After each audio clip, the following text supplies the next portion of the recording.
سلطان نے ان دونوں سے ساری باتیں پوچھی تو انہوں نے صاف انکار کر دیا کہ ہم تو حضور صلی اللہ علیہ وسلم سے بہت زیادہ محبت کرتے ہیں، اسی لیے تو ہم اپنا شہر چھوڑ کر مدینہ میں آ کر رہنے لگے ہیں، ہم ایسا گندا کام کیوں کریں گے؟ سلطان نے کہا تم سچ سچ بتا دو ورنہ میں تمہیں بہت سخت سزا دوں گا۔ ان لوگوں نے کہا کہ اے سلطان ہم بالکل بے قصور ہیں، تمہیں جو کرنا ہے کر سکتے ہو۔ پھر سلطان نے فوجیوں کو حکم دیا کہ ان کے گھر کا کونا کونا چھان مارو اور ہر چیز ہٹا کر دیکھو کہ کیا کہیں سرنگ کا نشان ملتا ہے۔ فوجیوں نے پورا گھر چھان مارا لیکن کہیں سراغ نہ ملا۔ سلطان نے خود اندر جا کر ایک ایک چیز ہٹا کر دیکھی لیکن کہیں کچھ نشان نہ ملا۔ اب تو لوگوں نے بھی کہنا شروع کر دیا کہ اے سلطان یہ تمہاری غلط فہمی ہے، تم ہمارے اللہ والوں کو کیوں پریشان کر رہے ہو؟ مدینہ کے حاکم نے بھی سلطان سے چپکے سے کہا کہ سلطان مجھے بھی یہی لگتا ہے کہ آپ سے کوئی غلط فہمی ہو گئی ہے، بہتر ہوگا کہ آپ ان دونوں آدمیوں کو چھوڑ دیں ورنہ لوگوں کی مخالفت بڑھ سکتی ہے۔ سلطان بہت زیادہ پریشان ہو گئے۔ اس کمرے میں ایک مصلی بچھا ہوا تھا۔ سلطان نے مصلی پر کھڑے ہو کر اللہ سے فریاد کی اور سجدے میں سر رکھ کر رونے لگے اور اللہ سے مدد مانگنے لگے کہ اے میرے اللہ، میں ایک انسان ہوں، میرے اندر جتنی طاقت تھی میں نے اتنی کوشش کر لی، لیکن آپ کے پیارے نبی نے فرمایا تھا کہ یہی دونوں دھوکے باز انسان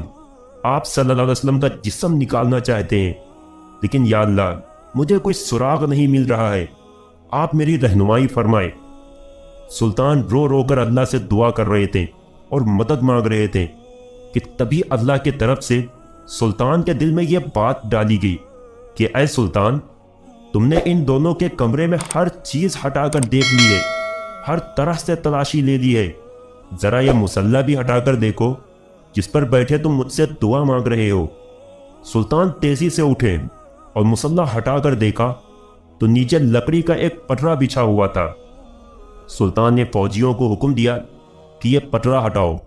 جیسے ہی اس پٹرے کو ہٹایا گیا تو نیچے ایک سرنگ بنی ہوئی تھی۔ سلطان نے ایک فوجی سے کہا کہ جا کر دیکھو کہ یہ سرنگ کدھر کو جاتی ہے۔ فوجی نے اندر جا کر دیکھا تو وہ سرنگ حضور صلی اللہ علیہ وسلم کی قبر کے پاس تک پہنچ چکی تھی اور حضرت عمر رضی اللہ عنہ کا انگوٹھا نظر آنے لگا تھا۔ فوجی نے واپس آ کر سلطان کو یہ باتیں بتائی تو سلطان نے ان دونوں عیسائیوں کو گرفتار کروا کر اپنے سامنے پیش کیا اور پھر ان سے پوچھا کہ اب تم سچ سچ بتا دو ورنہ میں تمہاری گردن اڑا دوں گا۔ ان دونوں نے جواب دیا کہ اے سلطان، ہمیں عیسائیوں کی طرف سے یہاں مدینہ بھیجا گیا ہے تاکہ ہم مسلمانوں کے نبی کا جسم نکال کر انہیں دے سکے اور اس کے بدلے میں ہمیں بہت سارا انعام دیا جائے گا، اسی لیے ہم دونوں نے اپنا بھیس بدلا اور ایک نیک آدمی کی شکل بنا کر مدینہ میں آ کر رہنے لگے۔ خود پر لوگوں کا بھروسہ بڑھانے کے لیے ہم لوگوں میں صدقہ خیرات کرتے تاکہ کسی کو ہم پر شک بھی نہ ہو سکے۔ جب سبھی لوگ رات میں سو جاتے تو ہم دونوں اس سرنگ کو کھودتے تھے اور اس کی مٹی باہر قبرستان میں قبروں کے اوپر ڈال آتے تاکہ کسی کو پتہ بھی نہ چلے۔ کل ہمارا کام مکمل ہو جاتا اور ہم رات میں ہی تمہارے نبی کا جسم لے کر اپنے شہر چلے جاتے، پھر ہم عیسائی تمہارے نبی کے جسم کے ساتھ برا سلوک کرتے اور تم مسلمانوں کو تکلیف دیتے۔ لیکن پتہ نہیں کیسے ہے سلطان، تمہیں اس بات کی خبر ہو گئی اور ہمارا سارا پلان چوپٹ ہو گیا۔ سلطان نے آگے بڑھ کر ان دونوں کے گریبان پکڑے اور بہت تیز انہیں پیچھے کو دھکا دیا اور پھر وزیر کو حکم دیا کہ ان دونوں کو جانوروں کے ساتھ باندھ کر پورے مدینہ میں گھسیٹا جائے اور پھر انہیں پھانسی کی سزا دے دی جائے۔ ان سب کے بعد سلطان نے حضور صلی اللہ علیہ وسلم کی قبر مبارک کے چاروں طرف زمین کے اندر سے ایک خندق کھدوائی اور اس میں 7 دیواریں بنوا کر اس میں پگھلا تانبا، لوہا اور تارکول ڈلوا دیا تاکہ کوئی دوبارہ حضور صلی اللہ علیہ وسلم کے جسم مبارک کو نکالنے کی ہمت بھی نہ کر سکے۔ کتابوں میں لکھا ہے کہ اس واقعے کے بعد سلطان نور الدین مدینہ کی گلیوں میں رو رو کر اللہ سے کہا کرتے تھے کہ اے اللہ،